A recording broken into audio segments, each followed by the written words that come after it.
इस कहानी की शुरुआत होती है एक खूबसूरत और शांत गांव से, फुरफुरी नगर। हर सुबह यहाँ के लोग अपने अपने कामों में व्यस्त रहते, बच्चे गलियों में मिलकर खेलते और गांव की हवा में एक अलग ही सुकून था। ऐसा सुकून जो आपको दुनिया में कहीं और नहीं मिलेगा। लेकिन इस सुकून के पीछे छिपा था एक भयानक राज। फुरफुरी नगर के बाहर एक पीले रंग का लोहे का पुराना पुल था, जिसका नाम सुनते ही गांव वालों के पसीने छूट जाते थे। दिन में तो सब वहां से गुजरते, लेकिन रात के 9 बजे के बाद वहां से एक मधुर सी आवाज आने लगती।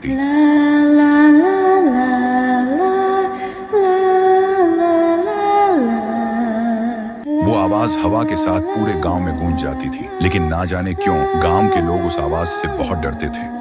हर शाम जब बच्चे गांव के प्रधान जी के पास जाते, तो वो उन्हें उस पुल की एक डरावनी कहानी सुनाते। कहते हैं, एक छोटी लड़की थी, कोमल, जिसने एक दिन उसी पुल से कूदकर अपनी जान दे दी थी। उसके बाद से उसकी आत्मा वहीं भटक रही है। इस कहानी को सुनकर सारे बच्चे डर जाते, लेकिन 2 दोस्त थे, राई स्टार और ज्ञान भाई, जो इन कहानियों में विश्वास नहीं करते थे। दोनों बचपन से ही बहुत बहादुर थे। एक शाम का वक्त था। राई स्टार, ज्ञान भाई और उनके दोस्त अमन और अरमान मिलकर पुल के पास वाले मैदान में छुपन छुपाई खेल रहे थे। ये उनका आखिरी खेल था, क्योंकि अंधेरा हो चुका था और सबको घर जाना था। खेल शुरू हुआ, सब छुप गए और राई स्टार उन्हें ढूंढने लगा। धीरे धीरे राई स्टार ने सबको ढूंढ लिया, लेकिन अरमान कहीं नहीं मिला। तभी ज्ञान भाई को याद आया कि उसने अरमान को पुल की तरफ जाते हुए देखा था। ये सुनकर दोनों के होश उड़ गए। वे दौड़ते हुए घर पहुंचे और अपने माता पिता को सब कुछ बता दिया। अरमान की माँ जोर जोर से रोने लगी। अब वो कभी वापस नहीं आएगा। जो उस पुल पर जाता है वो कभी लौट कर नहीं आता। उस रात ज्ञान भाई को नींद नहीं आई। उसके मन में बस एक ही बात चल रही थी, काश मैं अरमान को रोक लेता तो आज वो हमारे साथ होता। तभी अचानक वही मधुर गाना